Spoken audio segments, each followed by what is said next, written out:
Olá, pessoal. Mais uma vez estamos aqui para compartilhar com vocês a nossa ATPC dessa semana. Para nós é um prazer estar com vocês mais uma vez e hoje, por se tratar de estarmos no mês de setembro, nós decidimos estar falando um pouquinho sobre educação especial.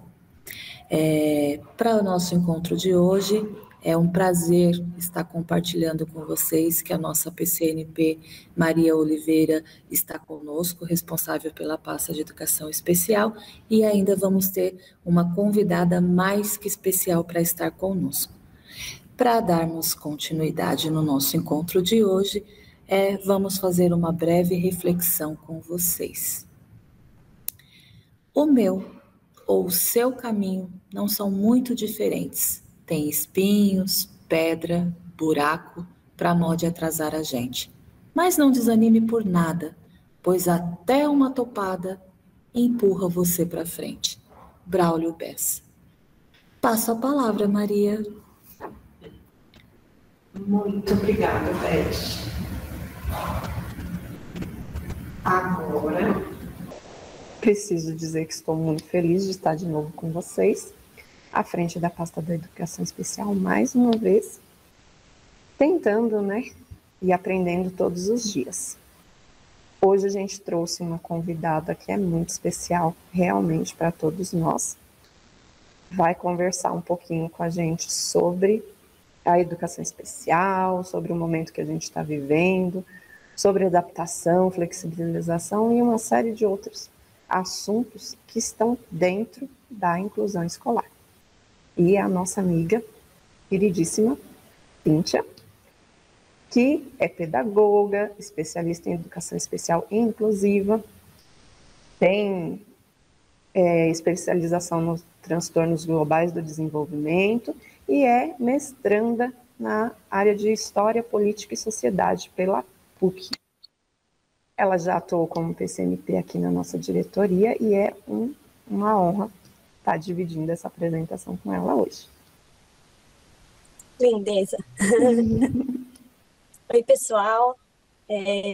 Primeiro eu queria agradecer muito o convite, dizer que o meu coração continua em Itaquá, Eu sempre brinco com isso, que saí da educação especial, mas que a educação especial e o carinho que tenho pela região de Itaquaquecetuba continua presente no meu dia a dia, Quero agradecer desde já a Maria, a Beth, que estiveram comigo planejando todo esse material nos últimos dias, agradecer também a dirigente, Núbia, e também a Roseli, diretora do Núcleo Pedagógico, pela confiança no meu trabalho.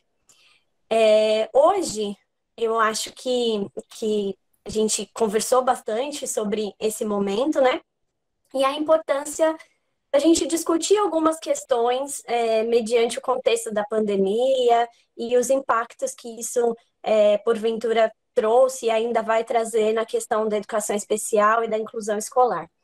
Então, pensando um pouquinho nisso, eu trouxe a importância de reconhecer as relações entre a escola e os processos de produção de desigualdade, principalmente nesse atual momento de pandemia do Covid-19.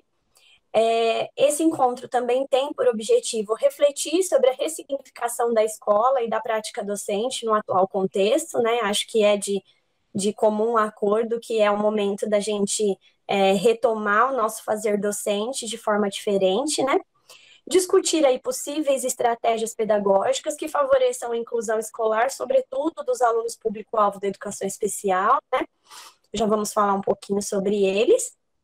E, por fim, repensar o processo de ensino e aprendizagem de modo que a gente consiga incluir todos os alunos e promover aprendizagens significativas, Pode passar. Para isso, a gente chegou a um consenso de dividir esse momento em 3 blocos, Então, no bloco 1, nós vamos retomar um pouco algumas coisas que a gente já discutiu em outros momentos, que alguns de vocês já devem ter ouvido falar, mas que acho que se faz necessário para ilustrar, que é falar um pouquinho de escola, de desigualdade, refletir um pouquinho sobre as atuais perspectivas, No bloco 2, a gente vai trazer um pouquinho sobre o currículo, a importância desse olhar para o currículo e de ressignificar as práticas. E, por fim, no bloco 3, a possibilidade e a estratégia como um instrumento aí para a inclusão escolar dos alunos público-alvo da educação especial. Então, dando início aí ao nosso primeiro bloco, né, do nosso bate-papo, acho que posso chamar assim, né? Vamos pensar um pouquinho sobre qual o papel da escola hoje, né? Para além da discussão sobre inclusão escolar, sobre educação especial, acho que cabe a gente retomar que escola que a gente tem hoje, qual é o papel dessa escola hoje, né?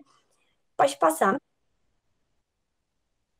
Tomando essa pergunta como ponto de partida, eu acho que cabe a gente resgatar aí a nossa concepção de educação, né? Falar de escola hoje é pensar a escola como um espaço de prática social, um espaço em que ali demonstre aquilo que a gente pensa sobre o homem, sobre o mundo, sobre a sociedade.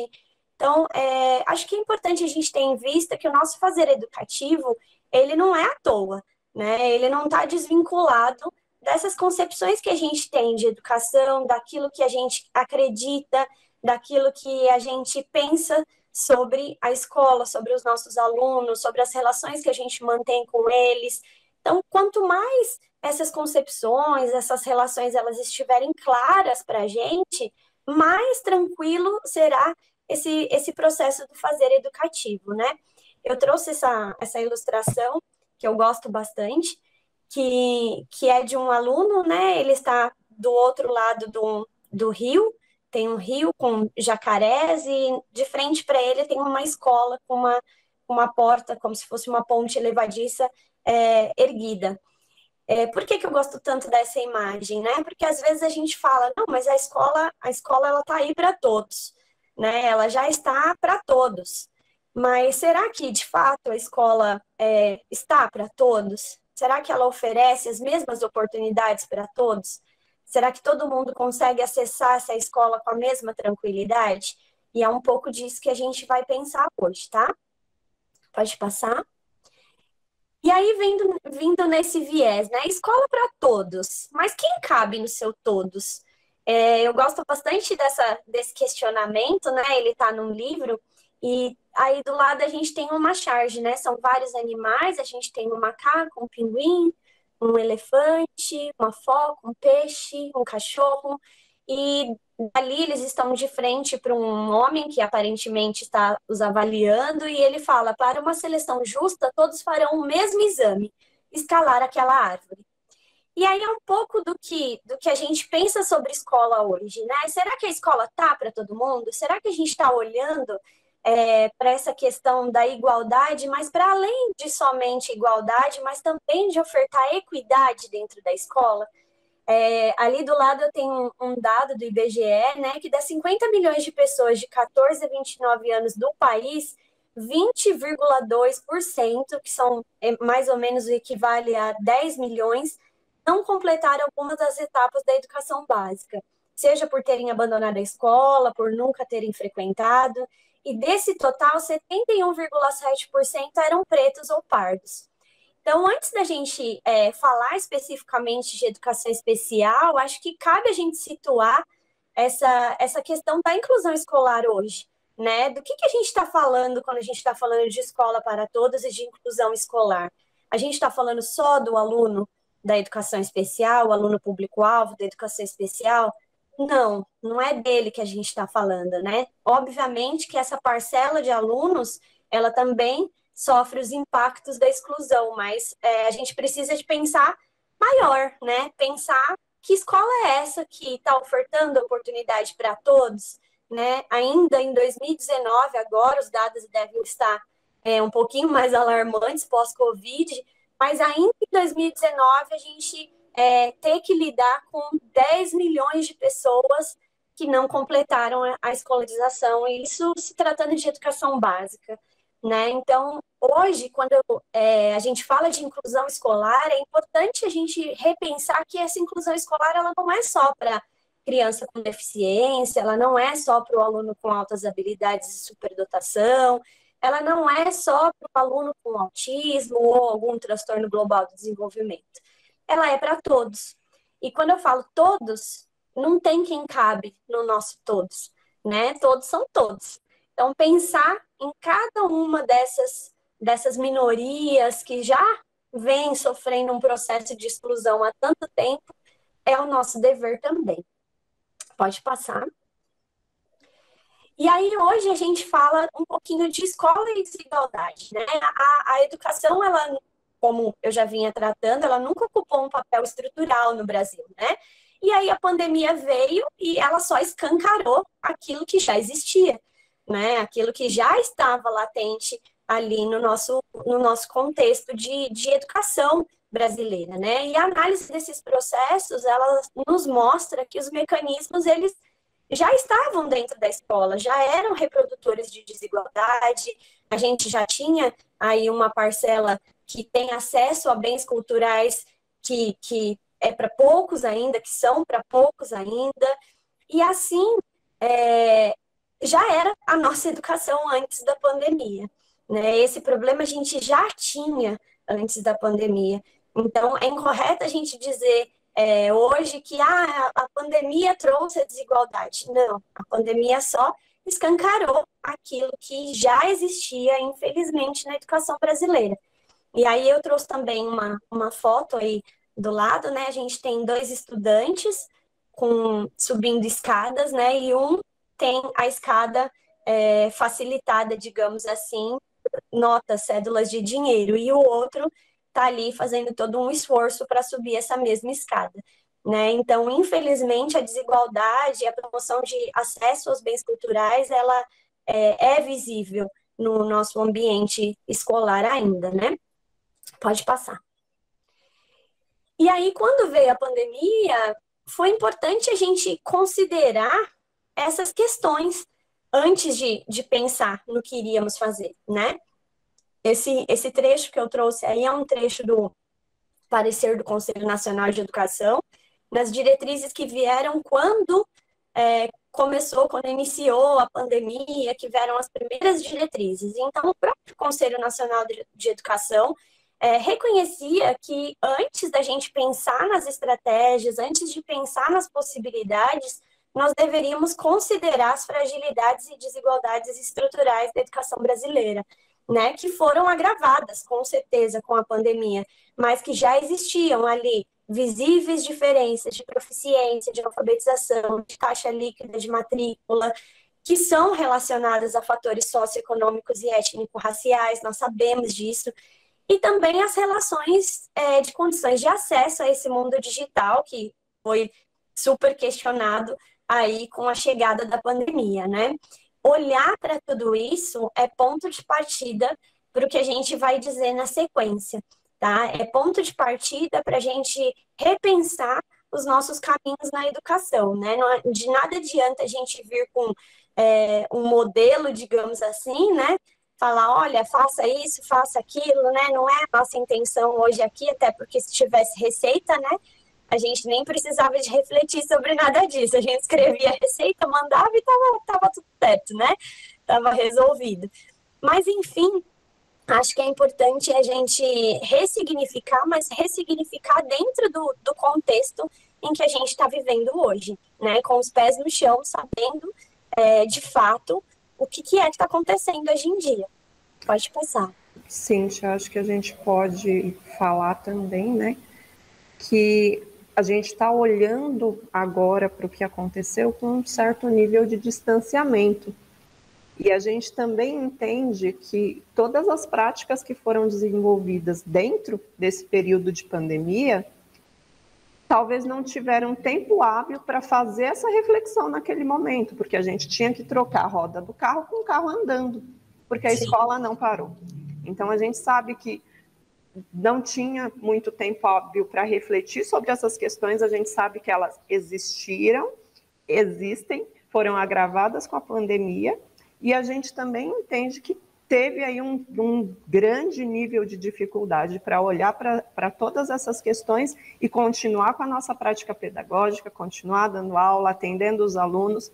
e lidar principalmente, acho que com a dificuldade de acesso à internet, a meios de comunicação, onde a gente pudesse ter retorno desses alunos. Então, quando a gente traz essa discussão, como você disse, o nosso objetivo não é dar receita, mas refletir sobre esse assunto, refletir sobre o que foi feito até agora e sobre o que nós podemos fazer a partir de agora para trabalhar com essa questão da inclusão nessa perspectiva, não só pensando no aluno público-alvo da educação especial, pensando também neles, né? Em todas essas minorias que acabam, quando a gente soma tudo, acaba virando uma maioria. Exatamente. E acho que é importante, dentro dessa sua fala, Maria, pensar que os desafios, eles estão postos, né? A gente já os tinha e agora, né, temos alguns a mais ainda. Mas eles estão aí para que a gente continue retomando a nossa prática, repensando aquilo que nós estamos fazendo enquanto educadores também, né? E aí eu coloquei aí alguns dos desafios, né, que passaram e passam pela nossa cabeça enquanto educadores lá dentro do espaço escolar, né? Como que eu vou garantir um padrão básico de qualidade educacional sem reforçar a desigualdade, né? Hoje em dia, uma coisa que a Maria colocou, né, a dificuldade do acesso à tecnologia, do acesso ao celular, ao acesso à internet de qualidade, mas mais do que isso, a gente também tem realidades em que há o acesso, em que essa criança ela tem, esse jovem, esse adolescente, ele tem o acesso à internet, ele tem acesso a um computador, a um celular, mas ele não sabe fazer uso disso, né? Ele não consegue ter esse acesso ao professor, que também é uma questão muito complexa, né? Muito complicada. Alguns não têm o acesso, outros têm, mas não conseguem ali chegar aonde a gente quer que se chegue, né? Principalmente, como a gente garante a continuidade do trabalho aí com competências, com as habilidades e com os objetivos de aprendizagem previstos, né? Como que a gente faz isso para todos os estudantes, por meio de atividades não presenciais, mediadas ou não por tecnologias digitais, né? Porque a gente sabe que tem casos em que isso vai ser mediado, outros casos não. E mais do que isso, como que a gente mobiliza essa comunidade para o ordenamento dessas atividades pedagógicas, né? Eu acho que cabe aqui destacar uma fala muito pertinente da Maria, que é que a gente saiu trocando o pneu do carro andando. Então, não veio antes um manual dizendo, olha, famílias, é assim que se orienta uma criança nos estudos, né? É assim que você acompanha um jovem nas orientações para que ele continue os estudos de maneira distanciada, de maneira remota. E aí, de repente, aquela família que, por vezes, para ela a educação, né, não tinha um significado, não tinha, se viu diante da necessidade de trazer esse contexto da escola para dentro de casa. E o quanto que isso foi difícil, que foi complexo e continua sendo. Pode passar. E os alunos, estudantes, público-alvo da educação especial, Cíntia, porque o tema era educação especial, até agora você só falou de pandemia, de tudo isso, e onde que eles entram nessa história, né? Assim como a grande maioria, né? Não vou dizer todos, mas acredito que todos os nossos alunos foram impactados. Os alunos do público-alvo da educação especial, eles foram drasticamente, tiveram seu cotidiano impactado pela pandemia de Covid-19.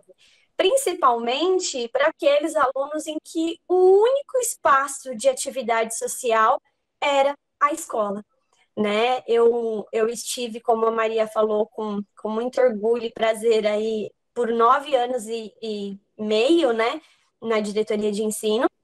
Então, nós conhecemos o contexto dos alunos de Itaquaquecetuba, o contexto dos alunos de Poá, e a grande maioria desses alunos, o único espaço que eles frequentam fora do contexto familiar é o espaço escolar, né? E aí, de repente, não veio um anúncio né? Eu acho que para todo mundo foi assim. Na sexta-feira você saiu com planos e na segunda você não conseguiu voltar na escola. A gente mal entrou e pegou as nossas coisas básicas dentro da escola. E aí, aquele período de tanto tempo dentro de casa, confinado, sem saber o que de fato era, o que não era, o que era verdade, o que não era, enfim.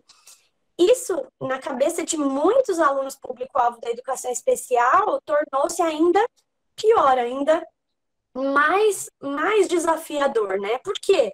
Porque muitos desses alunos não compreenderam o que estava de fato acontecendo, né? Com a ausência, muitas vezes, do professor que faria essa mediação, né? Que diria, que explicaria para ele, olha, é isso que está acontecendo, ficou muito a cargo da família. Então, a gente sabe que algumas famílias, elas fizeram essa interação, essa mediação, outras não.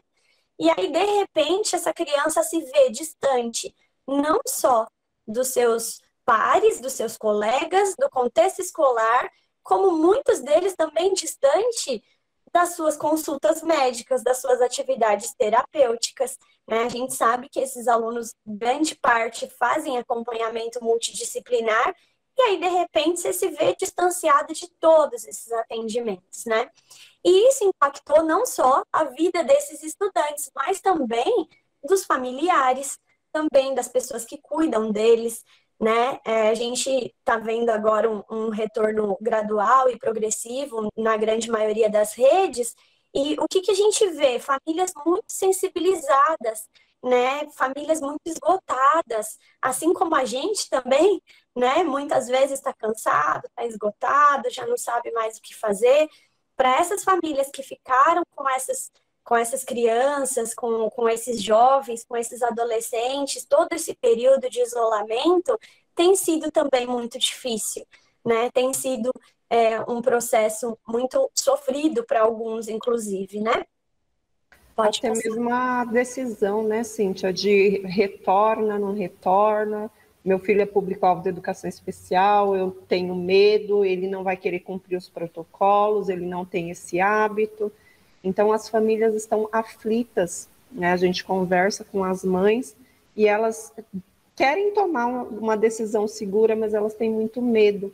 Ao mesmo tempo que essa criança está há muito tempo longe do convívio social, né, que seria a escola, alguns tiveram até dificuldade para saber o que estava acontecendo quando a gente pensa na comunidade surda, que não teve, às vezes, o acesso, às vezes não tem domínio de Libras para essa comunicação, e lá talvez a família não teve essa preocupação de explicar o que estava acontecendo e por que não estava indo para a escola, só disse que não tinha mais aula presencial na escola, e aí a gente tem todas essas dificuldades que giram em torno da família, e às vezes o aluno é público-alvo da educação especial, mas não tem comorbidade, então ele poderia retornar, às vezes ele tem comorbidade, mas a família quer que retorne, são tantos conflitos nesse momento que fica difícil, até a gente tem que, como sempre, analisar cada caso, conversar com a família e entender,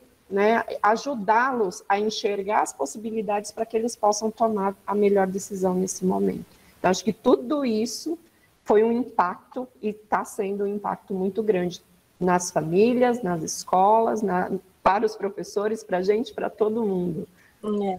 E mais do que somente olhar para isso, acho que nesse momento é momento da gente repensar, né? E também eu não gosto de jargão, assim, né? De ficar usando esses mesmos jargões que a gente escuta muito, mas é momento de empatia realmente, né? De se colocar no lugar dessa família e pensar o que eu posso contribuir no contexto dessa família, né? Se a decisão dessa família é que esse aluno continue as suas atividades remotamente, o que eu posso contribuir? Se não se ele vai retornar para o espaço escolar, o que eu posso contribuir com ele aqui presencialmente, né? Eu acho que é por isso que coloquei aí a importância do ressignificar, né?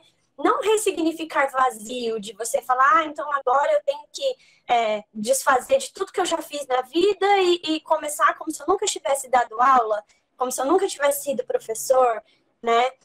Não, não é nesse sentido ressignificar. O ressignificar que eu coloco aí é pensar que todos esses aspectos que a gente está colocando, eles demandam um olhar cuidadoso, né? Um olhar atento, a fim de que a gente minimize os impactos que já são tão grandes da pandemia na educação, né? O que eu, enquanto educadora, eu posso fazer para auxiliar, para não aumentar ainda mais essa desigualdade, para não cavar ainda mais esse buraco tão grande, esse abismo tão grande que por vezes separa a escola desse aluno, dessa família, desses atendimentos de apoio, né? Eu acho que o ressignificar é isso, é olhar para o meu contexto, olhar para aquilo que eu tenho e pensar, dentro dessas possibilidades, como que eu posso contribuir?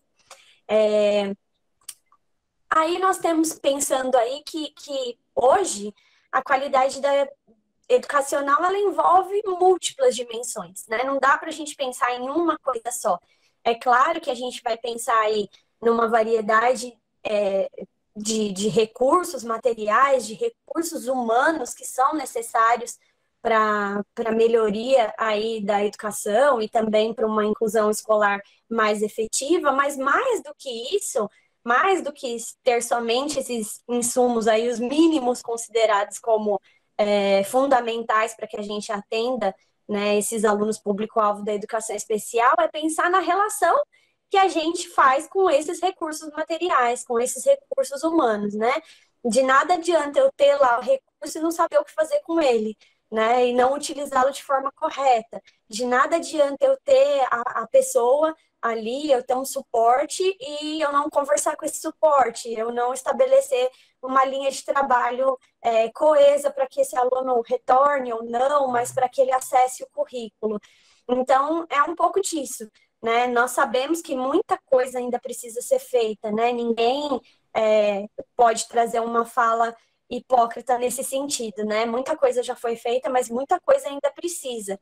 E nesse momento vai precisar mais ainda, né? Porque a gente não esperava por essa questão da pandemia.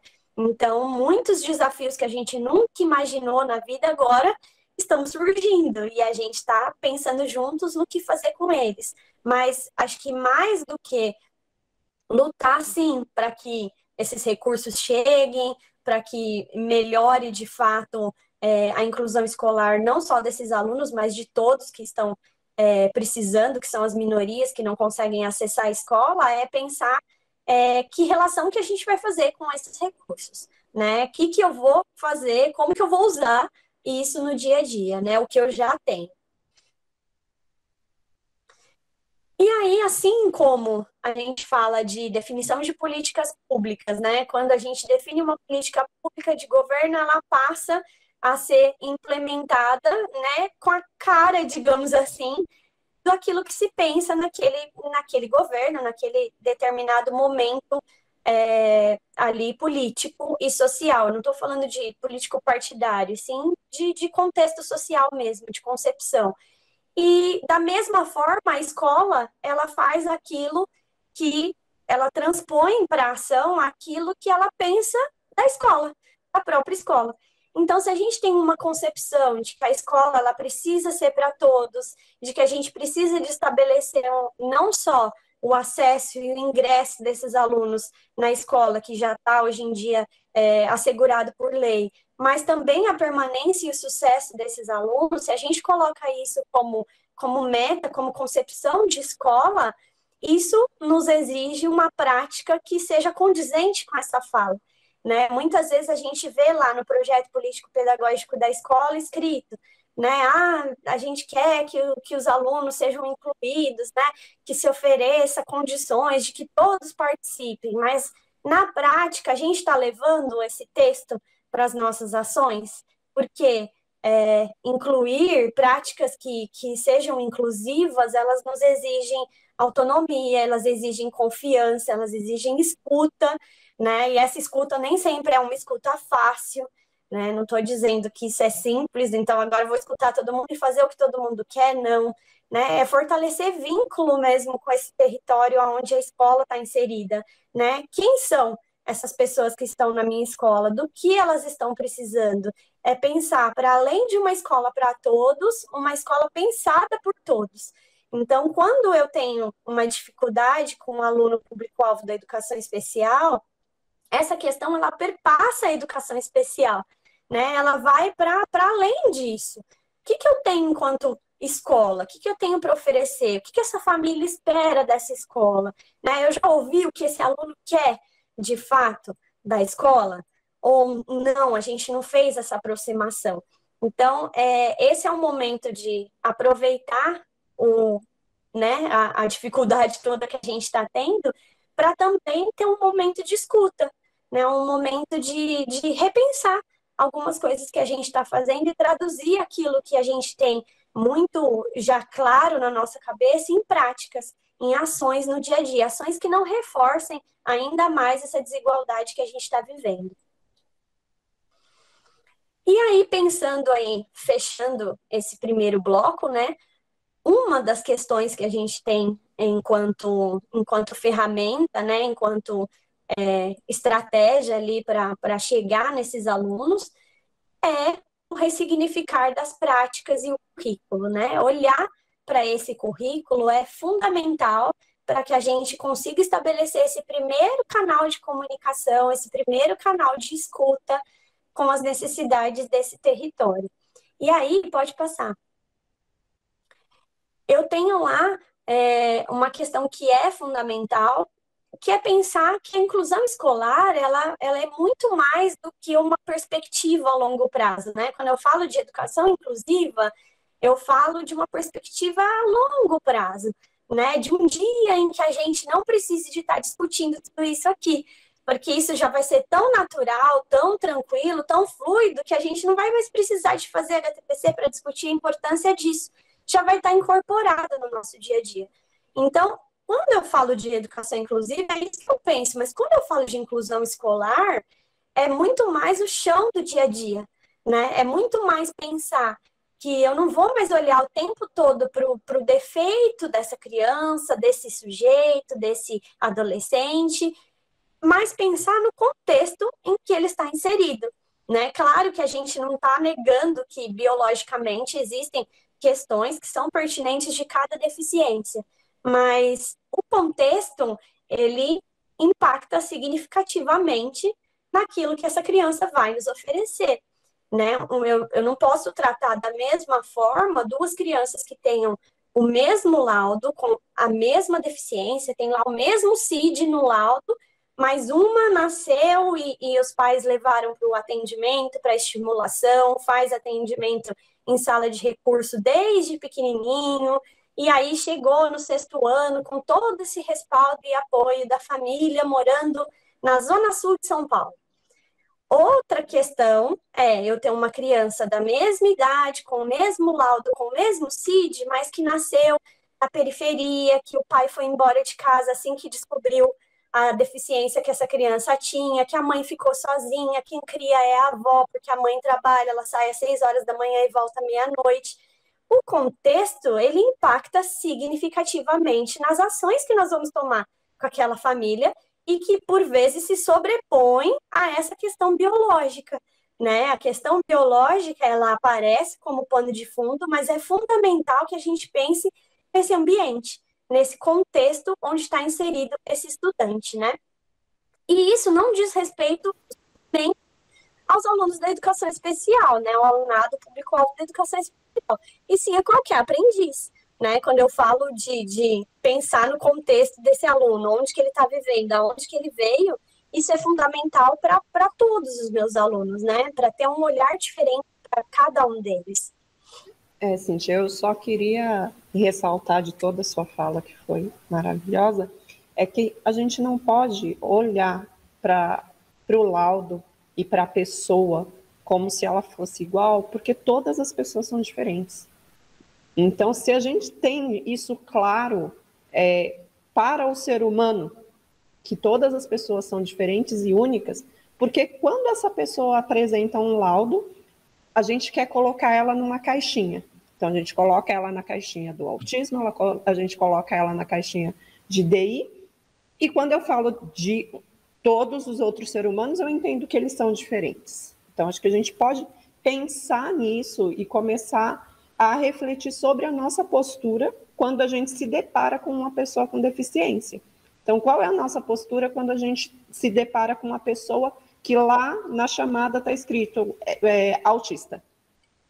Eu já crio um conceito daquele aluno a partir dos estudos que a gente tem, do que a gente lê, e quando a gente chega lá, a gente já chega esperando um tipo de pessoa com algumas características. E aí, essa pessoa tem outras características que nem sempre estão dentro do que a gente conhece do espectro, que graças a Deus é bem amplo. E aí, o que a gente faz com isso? Então, entender que todos os nossos alunos são diferentes, inclusive os que são público-alvo da educação especial, ainda que tenham o mesmo laudo, eu acredito que seja o ponto de partida e tá aí conversando com essa fala que você trouxe da inclusão escolar. A gente até muitas vezes escuta, né, e também já estive nessa posição, que sou professora, né, de falar assim, mas ele nem parece autista de verdade, né, ele nem parece um aluno que tem deficiência intelectual de verdade, né, como se para ser de verdade precisasse de um script ali do que é ser autista, né, de um roteiro do que é ser uma pessoa com deficiência intelectual, e a gente sabe que a existência ela tem múltiplos significados, né? Cada pessoa constrói aí o seu percurso, a sua trajetória, e de uma maneira muito, muito singular, muito única, né? É claro que tudo isso que nós estamos falando implica numa análise crítica da escola que nós temos hoje, né? Não dá para a gente se afastar de olhar para as nossas feridas ali, né? Porque muitas vezes o que a gente vai precisar não é somente de um material ampliado, não é somente de um interlocutor de Libras. Muitas vezes a gente vai precisar ressignificar a cultura da escola, né? A gente vai precisar olhar para aquilo ali que a gente faz e que está tão confortável, que está tão bom, que faz tanto tempo que a gente faz desse jeito e mudar. Por quê?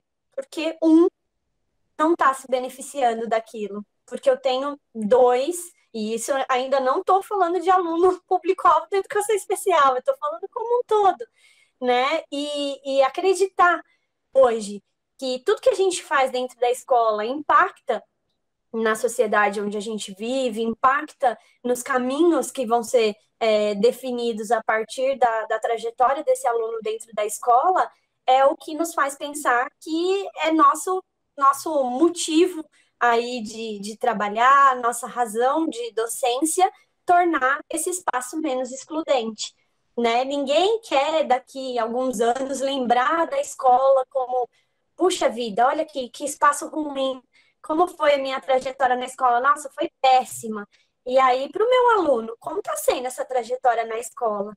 Né? A inclusão escolar, ela pressupõe aí uma melhoria da resposta educativa da escola para todos, mas automaticamente eu jogo uma pergunta, uma reflexão aí para vocês, né? A gente tem os projetos hoje em dia de protagonismo, né, de empoderamento, de autonomia, que falam da independência, da funcionalidade do processo educativo, e tudo isso eu acho que é muito pertinente ao que a gente está discutindo, mas por que quando tem um aluno público-alvo da educação especial, aí para ele tudo bem se ele só socializar. Tudo bem se ele não está aprendendo muita coisa, mas ele está ali. Ele está ali naquele contexto, né? Por que a gente reduz esse poder da escola, que a gente sabe que a escola tem, né? Esse ambiente que é tão múltiplo de conhecimentos, de saberes, de conquistas aí, né? De avanços, a gente reduz isso a simples espaço de socialização. Não que a socialização não seja importante, não é isso que eu estou dizendo. Mas a escola ela tem uma função social, ela tem um papel. Né? E qual que é o papel dessa escola hoje? É contribuir para o desenvolvimento desses estudantes, fazendo com que eles saiam de um patamar para necessariamente atingir outros de maior complexidade. Então, eu sempre coloco esse desenho da escadinha aí do lado, porque eu acho que o segredo da coisa tá nela, né? Tá em a gente reconhecer que cada um dos nossos alunos está num degrau dessa escada. e que a gente não vai conseguir fazer com que todos eles subam ela ao mesmo tempo, no mesmo ritmo, do mesmo jeito e cheguem lá onde a gente quer da mesma forma, que cada um vai dispor das oportunidades que tem e dos meios que já conquistou para chegar no degrau seguinte, para subir um pouquinho nesse degrau. E o nosso papel é esse, é pensar que essas funções psicológicas superiores que a gente fala, que nada mais é do que raciocínio, lógico-matemático, habilidades de leitura, de escrita, de criatividade, que tudo isso também faça parte desse nosso roteiro de desenvolvimento humano, que a gente possa ofertar para todos esses alunos a possibilidade de subir um degrauzinho ali dentro da escola, né? E estar melhor do que ele estava antes, atinja uma etapa de maior complexidade do que aquela que ele vivenciou anteriormente, né? É um desafio grande este, inclusive, pode passar. Mas talvez o caminho, e eu digo talvez porque vou reforçar, né? Longe de mim dizer aqui receitas, mas talvez o caminho seja a gente dar uma olhada mais carinhosa para o currículo, né? E eu estou dizendo nesse momento o currículo como processo, o currículo para além daquele prescrito, regulamentado, que a gente já sabe tanto, que a gente vem estudando tanto, para além daquela lista de habilidades, né, específicas, que também são importantes, mas pensar nesse currículo, como que ele se traduz na escola hoje, né? Quando eu estou lá com o meu aluno dentro da sala de aula, organizando essas estratégias, quando eu estou pensando numa aula remota, de forma que todos os meus alunos participem de algum jeito, quando eu estou avaliando como que isso foi feito, e não estou falando só de avaliação, de instrumentos avaliativos, não. Estou falando de avaliar o processo como um todo, de olhar e pensar, puxa, aqui errei, olha, essa atividade não deu certo, essa daqui poderia ter dado melhor. E tudo isso que eu faço é currículo.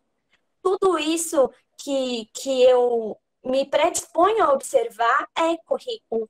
Então, quando a gente fala de flexibilização ou de adaptação curricular, que vocês vão ouvir falar bastante, né, em vários locais e já devem estar ouvindo todo esse tempo, não quer dizer que eu vou elaborar um outro currículo, né, que eu vou fazer um currículo diferente, então, para os alunos público-alvo da educação especial. Não, se trata de olhar aquilo que já foi adotado, aquilo que eu tenho, e pensar como que eu vou fazer para traduzir, para trazer esse currículo para a prática de forma que todos tenham a oportunidade de construir conhecimento, ainda que eles não partam do mesmo lugar e que não cheguem no mesmo lugar, mas que todos tenham a oportunidade de aprender dentro desse contexto do currículo. E aí, falando um pouquinho da adaptação e da flexibilização curricular, né? Mais do que nunca, esse currículo hoje ele tem que ser flexível bastante para que a gente consiga imaginar aí, imprescindivelmente estratégias de acesso a esses alunos, não só de acesso, mas também de sucesso dos nossos alunos, né? E eu acho que tem uma discussão que é bem relevante, né? Quando a gente fala de adaptação e de flexibilização, que é um olhar não para empobrecimento do currículo. Não é isso que a gente vai fazer, né? A gente não vai, com todo mundo eu trabalho, então, as questões das habilidades e competências, as questões curriculares, e com esse aluno aqui, esse daqui ele pinta. Eu dou um desenho para ele pintar, eu dou uma atividade para ele ligar, né? Não é disso que se trata, né? Não é de empobrecimento curricular que a gente está falando. Nós estamos falando de estratégias para que esse aluno chegue naquilo que a gente quer, né? Isso é um desafio, claro que é, mas se a gente manter o foco naquilo que é funcional, nas necessidades desse aluno, nas potencialidades dele, de forma planejada e sistemática, isso pode ser um caminho, né? Um caminho para o desenvolvimento desse aluno enquanto sujeito e ali dentro do contexto de cada escola e de cada território, né? Eu digo que planejada e sistemática porque, por vezes, a gente vai falhar nesse processo, né? Ser educador é isso. Quantas vezes a gente não planeja uma aula falando, puxa vida, essa aula vai ser maravilhosa, vai ser fantástica, e aí chega lá, dá tudo errado, né? Por quê? Porque a gente não está falando de números, né? Nós estamos falando de pessoas, de contexto, né? De escola, que é um organismo vivo. Então, pensando um pouco nisso, é importante que essa ação ela não se esgote na primeira tentativa, porque por vezes a experiência foi ruim e a gente já pensa, puxa, esse negócio de flexibilização, de adaptação curricular não dá certo mesmo, nunca mais vou tentar isso na vida porque deu tudo errado. Não, né? Tem um filme de que eu gosto bastante que se chama De Porta em Porta.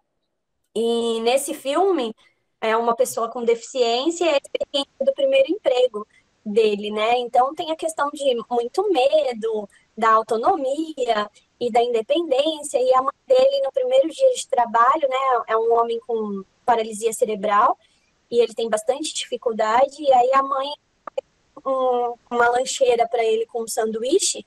E quando ele olha para o sanduíche, ela escreveu lá paciência de um lado e do outro lado ela escreveu persistência.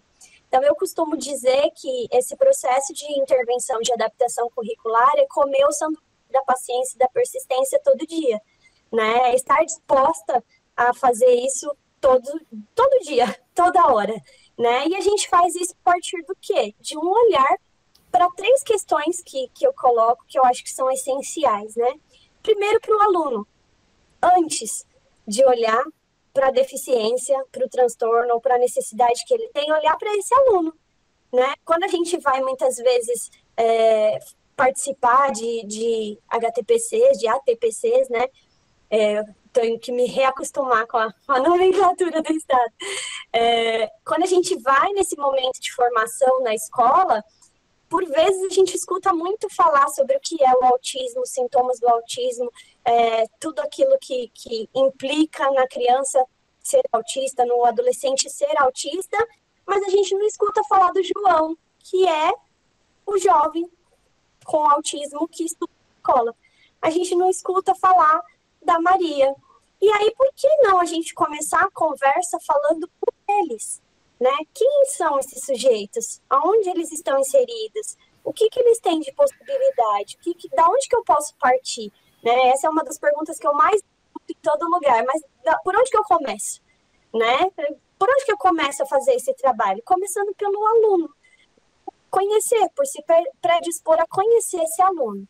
Na sequência, claro que a gente precisa de ter um respaldo mínimo do que é a deficiência, até para que a gente faça um comparativo, né?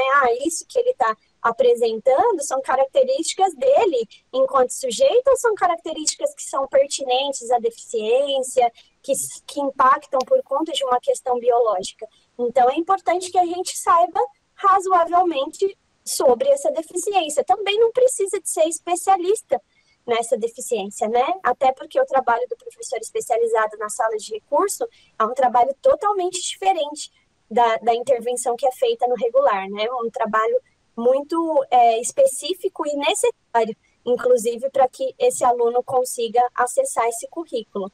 Porém, cada um tem a sua importância. E, por fim, as possibilidades de intervenção, né? A partir desse olhar significado para o aluno, para a deficiência, para o contexto que eu tenho, para as possibilidades que eu tenho dentro da minha realidade, é que eu consigo um fazer educativo mais coerente, um fazer educativo mais eficiente. Eu costumo dizer que a inclusão escolar ela é como se fosse uma cadeira, né? Tem os pezinhos e precisa de todos aqueles pés para que a cadeira utilize, né? Então, de nada adianta eu falar desse professor da sala de recurso fazendo esse trabalho sem também para desenvolver essa parceria com esse aluno. Mas ele faz um atendimento lá de fono, de psico. De nada adianta se a gente não tiver a continuidade. Mas ele não tem a família. De nada adianta se tiver esse contexto. Então, para fechar um pouquinho essa primeira fala, né? Pensar aí que o aluno, o contexto olhar para tudo isso dentro de uma nova concepção de escola é que pode nos trazer pistas de quais são as possibilidades e estratégias para a inclusão escolar desse aluno. É isso mesmo, Cíntia. A gente precisa partir desse aluno, precisa entender quem é esse aluno, entender um pouquinho da deficiência, né, da área de deficiência, das características dessa área, para seguir para uma adaptação, para uma possibilidade de intervenção. E para a gente fazer isso, a gente vai precisar também dar uma olhada com carinho sobre o material que a gente tem, sobre as habilidades, sobre o nosso currículo, e fazer disso realmente um processo, um currículo em processo em que a inclusão escolar esteja inserida dentro desse processo. Como você disse, logo, em breve, a gente vai ter isso já vai ser uma cultura e a gente não vai precisar ficar discutindo sobre isso novamente e evidenciando, trazendo essas reflexões sobre esse assunto. Na sequência, a gente continua com a adaptação e a pergunta de $1 milhão, Elizabeth. Por onde a gente começa? Por onde começar, não é mesmo, Maria? Quando nós estamos falando de estudante público-alvo da educação especial, é de suma importância que nós tenhamos o conhecimento da avaliação inicial, que é um documento norteador tanto para a equipe gestora quanto para o corpo docente. Esse documento ele tem como objetivo conhecer um pouquinho mais sobre os nossos estudantes, sobre a especificidade, as potencialidades e necessidades dele. Ele é dividido por tópicos e contemplam histórico familiar, habilidades comportamentais e habilidades cognitivas. É isso mesmo, a gente começa pela avaliação inicial para começar a traçar o perfil desse aluno. É claro que ela é um documento elaborado normalmente pelo professor especializado, mas só ela não vai dar conta de nos dar quem é esse aluno. A gente precisa somar a ela a nossa visão sobre esse aluno, o perfil dele, o que a gente consegue observar dentro da sala de aula. Então, se a avaliação inicial é o nosso ponto de partida, nós temos aí o item 8 da avaliação inicial, que é fundamental para a gente começar a pensar em adaptação curricular, porque é ele que trata das habilidades acadêmicas desse estudante. Então, nós trouxemos aí um trecho, né, um trecho dessas habilidades de uma avaliação inicial que foi feita aqui na nossa diretoria, e nós destacamos alguns pontos. Por que nós destacamos esses pontos, Beth? Porque lembra que nós falamos que esse documento ele nos mostra um pouquinho das potencialidades e das fragilidades do nosso estudante, das necessidades dele. E é aqui no campo 8, que faz referência às habilidades acadêmicas, nós conseguimos ver que o nosso aluno J, no caso aqui que foi avaliado, ele tem um tempo de atenção de 7 a 9 minutos, então, enquanto professor em sala de aula, eu preciso saber qual é o tempo de atenção desse meu estudante. Ele necessita de apoio e direcionamento contínuo. Então, enquanto professora, eu também preciso ter claro que quando eu estou com o meu aluno J, lá na sala de aula, eu vou precisar estar direcionando ele constantemente, eu vou estar precisando apoiar, lembrando ele do que é preciso ser feito, né?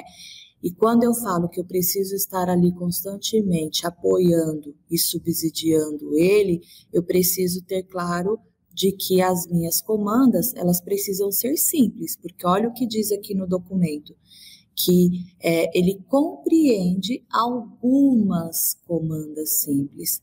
Então, eu preciso ter o cuidado com a fala. Muitas das vezes, eu não posso usar palavras muito requintadas, muito sofisticadas, que não faz parte do vocabulário dele, que ele não vai compreender. Então, eu preciso ter esse cuidado, ter esse olhar. J, abra o caderno.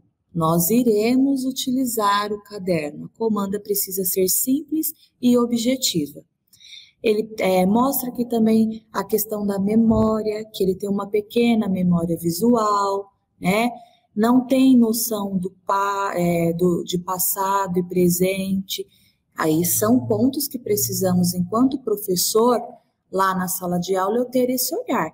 Mas se eu sei, tenho essas informações, Maria, isso me basta para poder fazer uma flexibilização, uma adaptação no meu conteúdo lá na sala de aula? Pois é, né? Será que só isso é o suficiente? Eu acho que nessa avaliação a gente tem que voltar lá só no campo onde diz que ele necessita de apoio e direcionamento contínuo.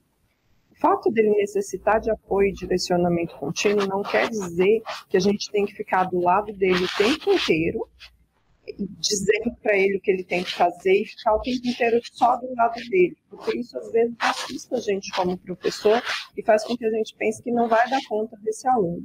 O que isso quer dizer é que se eu planejei uma atividade, incluir o Jota nessa atividade, não adianta no início da aula eu dizer para ele, abre o caderno e no final dizer fecha o caderno.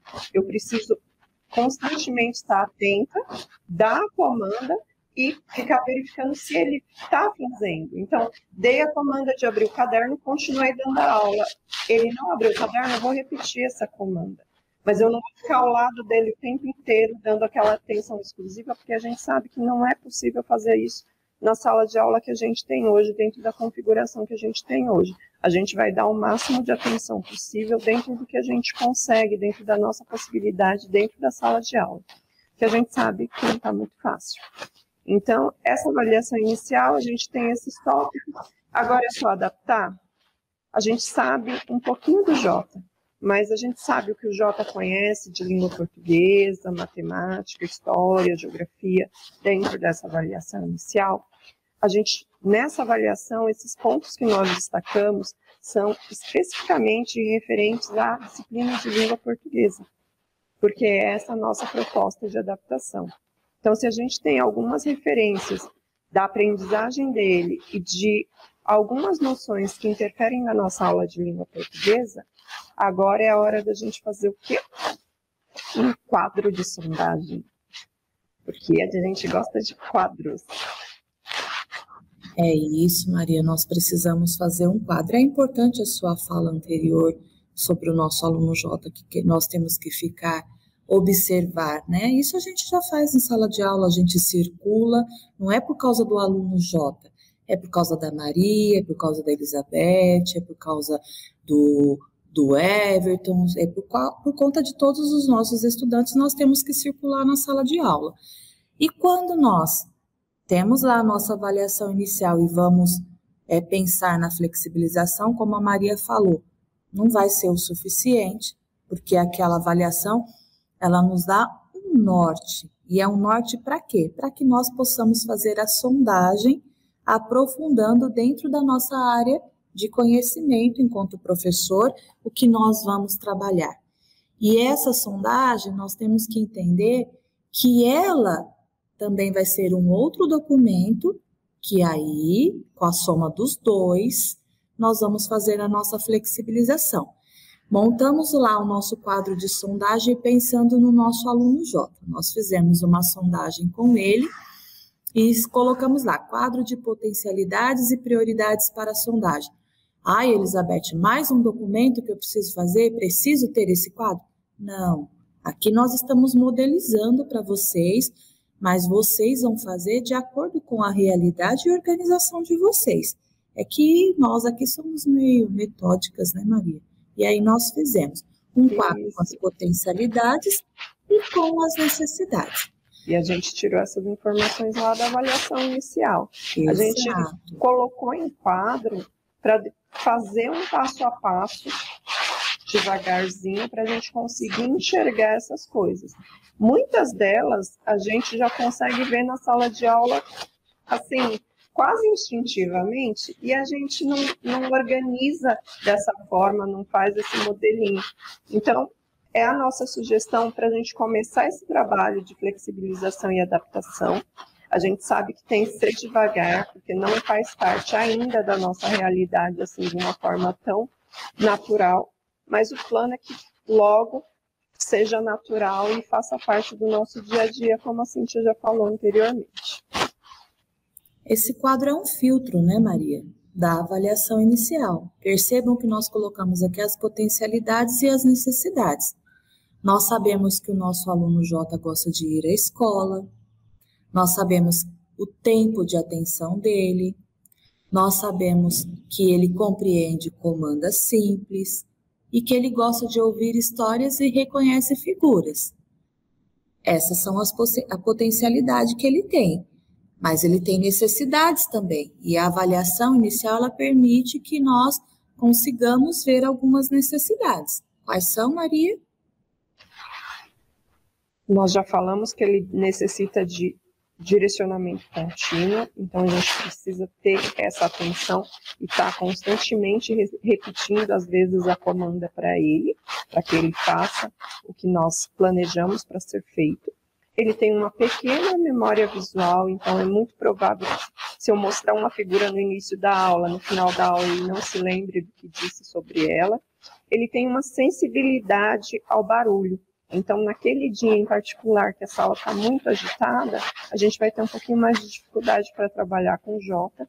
Ele tem ausência de localização temporal e espacial. Isso vai interferir na vida dele, tanto nas atividades de vida diária, se a gente pedir para ele ir na direção, ele vai ter dificuldade para se localizar, como na leitura e interpretação de texto, porque ele tem dificuldade de se localizar com relação a tempo e espaço.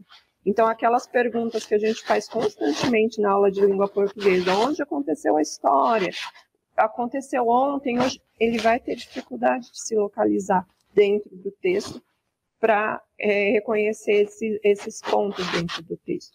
E ele tem dificuldade na coordenação motora fina. Então, todas essas necessidades, a gente sabe que esse aluno tem. Então, quando a gente for planejar a nossa avaliação de sondagem, por exemplo, ou um levantamento de conhecimento prévio, como ele tem dificuldade na coordenação motora fina, fica difícil a gente pensar numa avaliação escrita para ele, porque ele não tem essa habilidade desenvolvida. Então, a gente vai conversar e ver uma sugestão de avaliação de sondagem.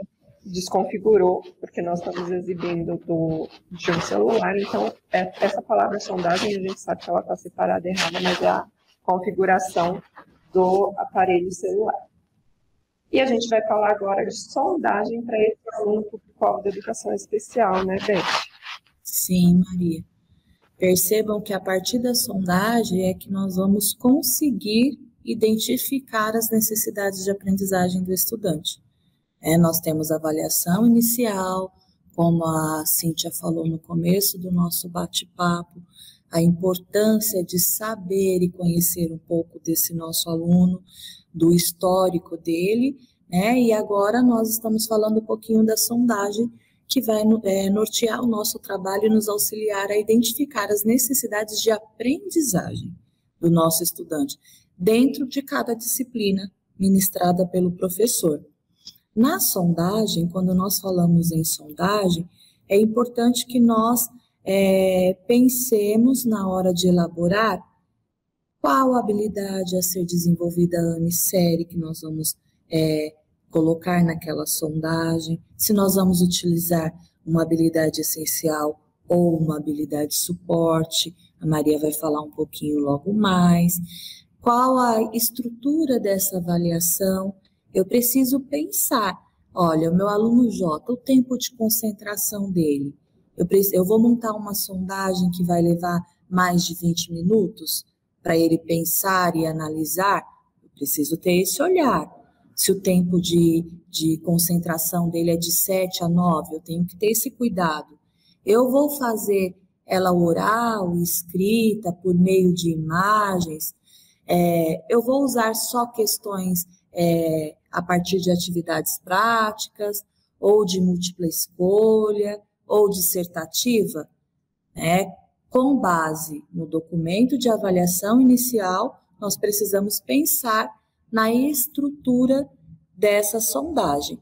E aí a gente precisa reforçar aqui, não é uma receita, porque cada aluno é um aluno, né? Cada um tem a sua especificidade, cada um tem a sua necessidade, cada um tem o seu potencial e a sua necessidade. Por isso que a avaliação inicial vai nos ajudar muito no momento de pensar na sondagem, porque eu conhecendo o histórico desse aluno, eu consigo pensar na estrutura em como eu vou montar. Lembram que a Maria falou que pode ser uma sondagem, como pode ser um levantamento de conhecimento prévio. É importante, sim, registrar, porque o registro dessa avaliação, seja ela oral ou escrita, é que vai nortear o trabalho do professor na flexibilização ou adaptação dos conteúdos, certo, Maria? É isso mesmo. Então, a gente precisa planejar essa sondagem, esse levantamento de conhecimento prévio, e a gente trouxe um exemplo, né, para ilustrar o que a gente está falando. Essa sugestão nós elaboramos a partir da habilidade de suporte lá do caderno Aprender Sempre, do volume 3, de língua portuguesa. Nós elaboramos a partir da habilidade de suporte, por quê?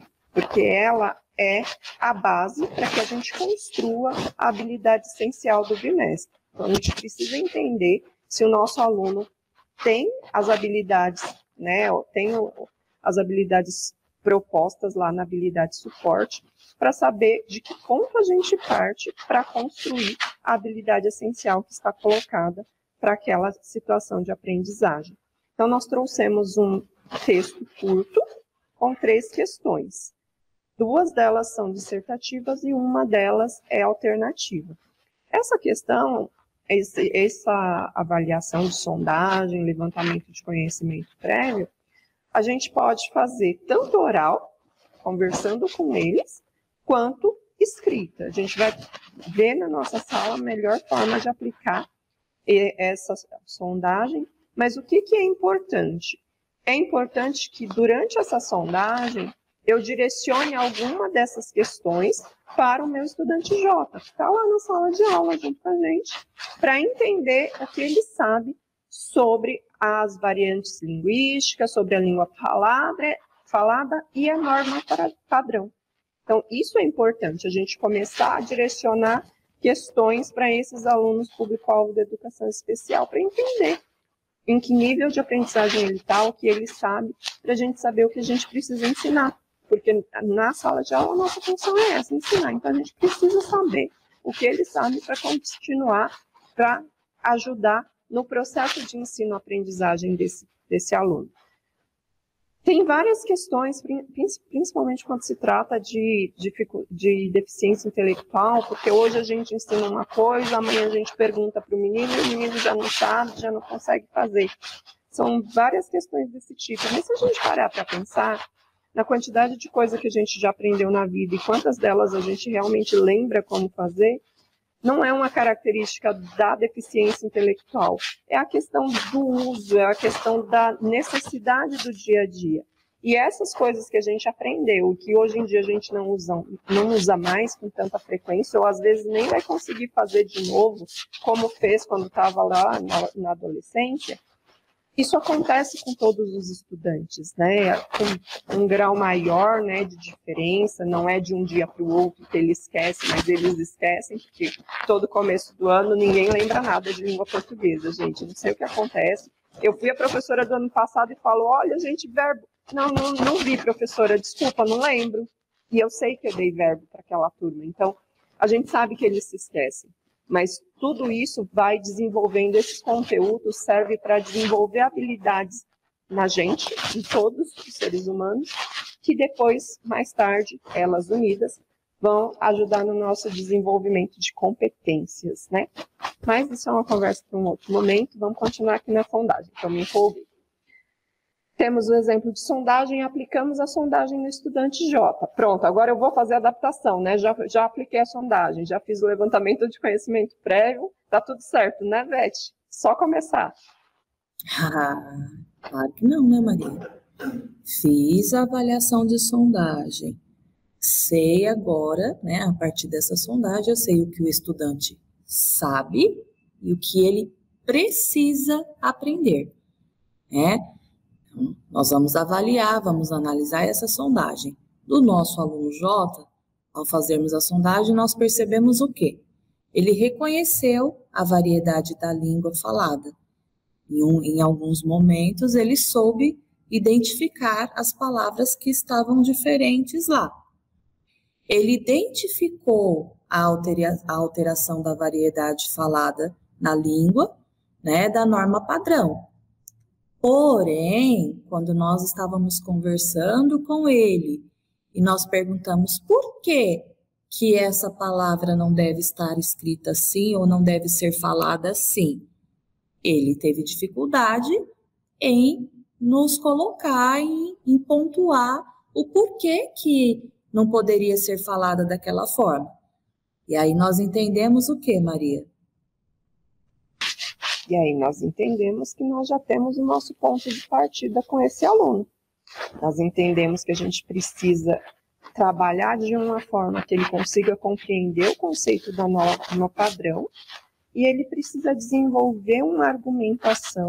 Claro que a gente está pensando na argumentação de um aluno de 7º ano, né? Então a gente sabe que ela vai ser limitada, mas ele precisa desenvolver essa argumentação para mostrar para a gente que ele sabe a diferença do conceito da variedade falada e da norma padrão. Ele precisa aprender a expor o ponto de vista dele. Claro que como uma criança de 7º ano, mas a gente precisa começar a trabalhar isso com ele.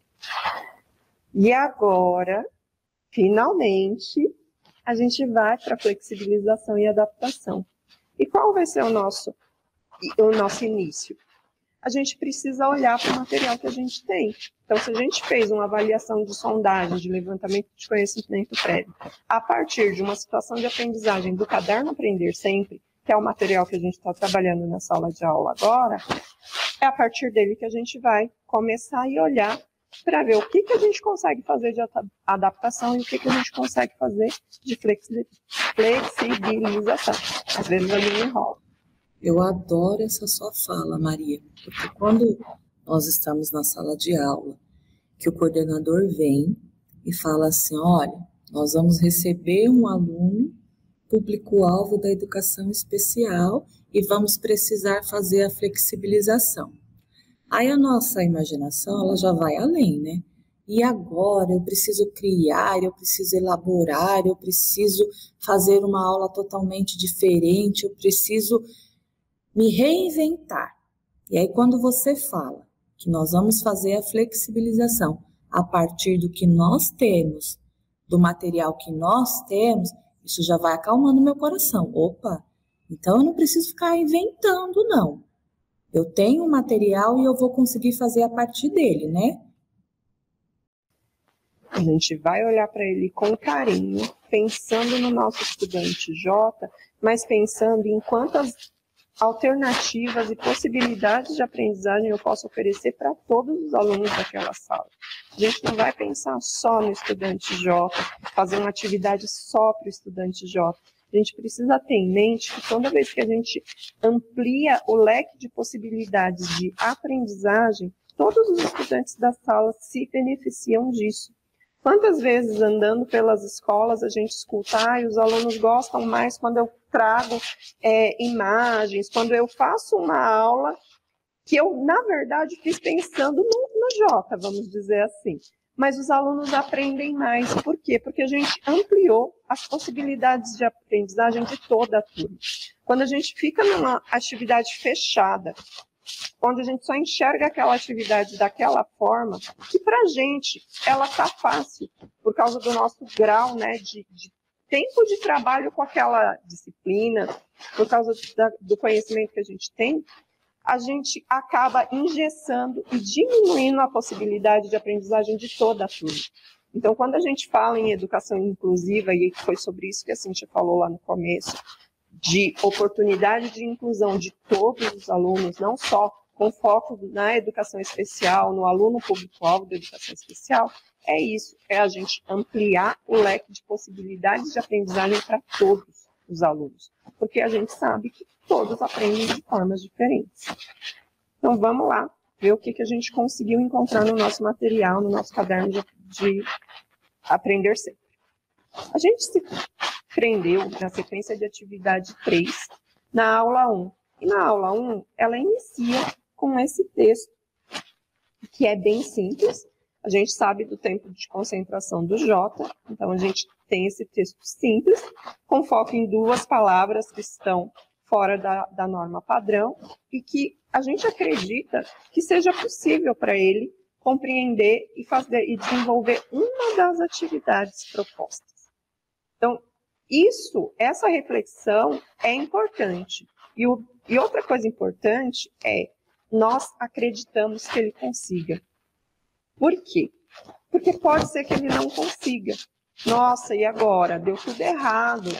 É aquele exercício de persistência que a Cíntia também falou. Porque às vezes a gente planeja, mas não dá certo. E tudo bem. No dia seguinte a gente tenta de novo por um outro caminho. Então nós temos esse texto no caderno Aprender Sempre. Nós temos 3 exercícios, né? Letra A, B e C. Os 2 primeiros exercícios são de interpretação de texto.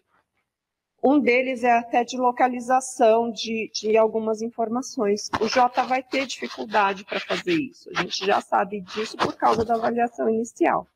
Mas o nosso foco nesse momento é que ele entenda a diferença da variedade padrão, da variedade falada. Então a gente pode adaptar lá os termos punhadinho e tiquinho. Lembram quais outras palavras? Talvez essa comanda seja um pouco difícil para o Jota identificar e ele não vai conseguir escrever porque ele não tem a coordenação motora fina desenvolvida ainda. Mas, se a gente fizer a adaptação do exercício e colocar para que ele ligue a palavra punhadinho e tiquinho à sua grafia correta, ele vai ter que fazer só 2 traços, é um exercício diferente. Mas a gente vai estar trabalhando com ele muito próximo do que foi colocado lá no enunciado do exercício que está no Aprender Sempre. Então, essa é a nossa proposta de adaptação da atividade 1. Então, existem outras formas, milhões. E lá na sala de aula, com o nosso estudante Jota, que não é o Jota, a gente vai encontrar o melhor jeito de trabalhar com ele. E isso é uma oportunidade também para os alunos que têm dificuldade com alfabetização, que não têm essa competência desenvolvida ainda, ele vai poder participar da aula também. E também ter a oportunidade de aprender a diferença entre norma padrão e variedade falada. Bora lá para a sequência de atividades 3. Na sequência de atividade 3, a gente teve já, ela vai avançando e vai se tornando mais complexa. Esse é o caminho, né? Cada vez que a gente avança, fica um pouquinho mais complexo. Então, no que a gente pensou? A gente tirou esse print da apostila do professor, né? Do caderno do professor. E nessa atividade já tem as respostas. A gente pode fazer esses quadros com a mesma cor, né? Então, usar só a cor azul no texto 1, usar só a cor laranja com amarelo no texto 2, pedir para o Jota recortar. Mas ele tem dificuldade com a coordenação motora fina.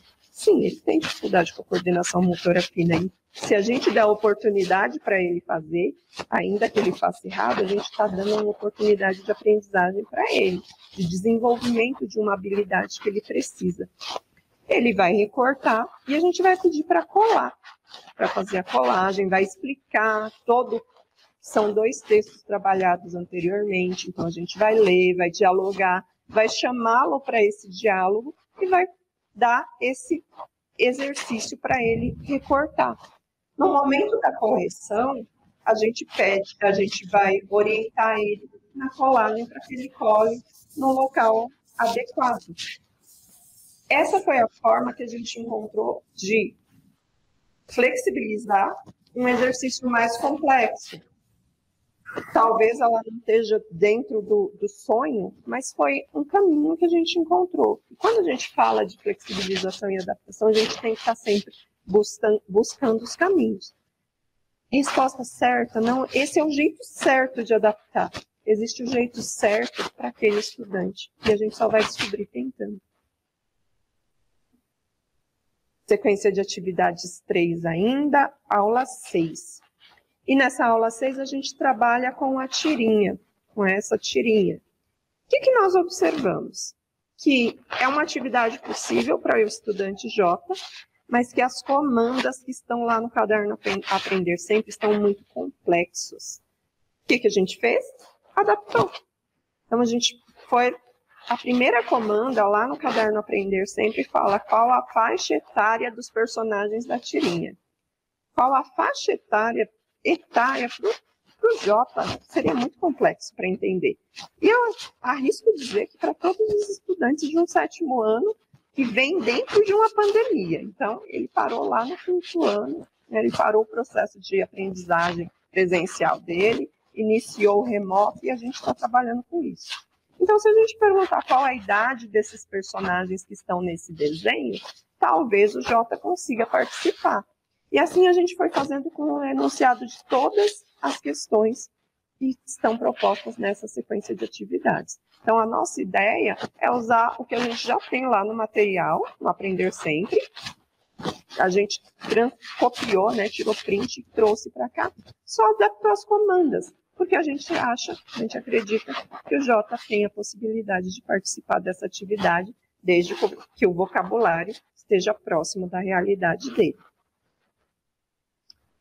E mais uma alternativa, né? Lá para fechar a sequência de aprendizagens, a proposta é que os alunos façam uma tirinha e que eles utilizem nessa tirinha a variedade da língua falada ou da norma culta e consigam mostrar a diferença entre elas. Olhando para essa situação de aprendizagem, para esse fechamento, a gente pensou em alternativas para que os alunos possam nos demonstrar o que eles aprenderam com essa sequência de atividades. Então, a gente propõe como alternativa, ao invés de produzir uma tirinha, a gente levar várias tirinhas recortadas para que eles organizem a sequência e depois façam a leitura, identificando se a norma ali é a norma padrão ou língua falada. Além disso, a gente pode pedir para que eles interpretem essas tirinhas. Então, coloco lá 2 estudantes, 3 estudantes fazendo aquele diálogo e eles, na prática, observando a língua falada, a norma padrão e qual é a diferença entre elas, em que momento a gente utiliza um, em que momento é mais adequado utilizar o outro. Que é isso que a gente quer que eles aprendam, né? Que a língua tem toda essa flexibilidade, mas eu preciso saber qual é o momento adequado de usar as variedades que a gente tem. Então, essa é a nossa proposta, né, de adaptação, pensando no nosso estudante J, em tudo que a gente descobriu sobre ele.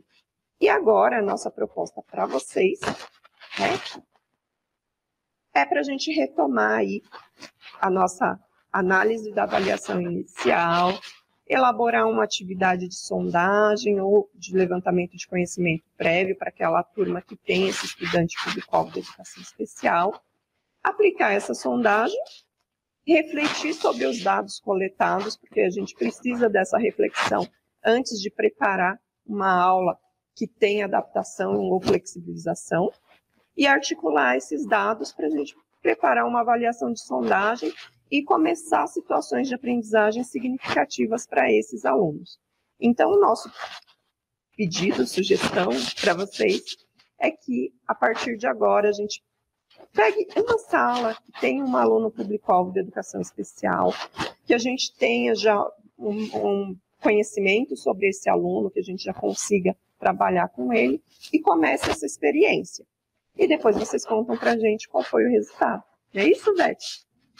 E que bom que nós podemos chegar nessa conclusão de que pensar em flexibilização ou em uma adaptação, eu não estou pensando no aluno público-alvo da educação, eu estou pensando no meu aluno, seja qual for a fragilidade ou a potencialidade dele, eu sempre, como professora, vou ter que estar adaptando esse currículo de forma qualitativa e significativa para eles. Então, Cíntia e Maria, foi um prazer estar com vocês. Muito obrigada. Obrigada, Beth. Obrigada mesmo. Eu acho que a essência do que a gente queria discutir aqui é essa mesmo, né? Pensar que todos os alunos, né, têm as suas necessidades, têm também as suas potencialidades, e o nosso papel, né, enquanto educador, é nos mover no sentido de oportunizar para eles uma melhor educação, um melhor ensino, né? Eu quero agradecer desde já pela paciência, né, de todos vocês, por todo esse carinho que sempre dedicam a mim aí na diretoria de ensino, né? Mais uma vez agradecer o convite da Maria, da Beth, também da Roseli e da Núbia, né? Enquanto diretora e dirigente. E é um momento de agradecimento. Obrigada.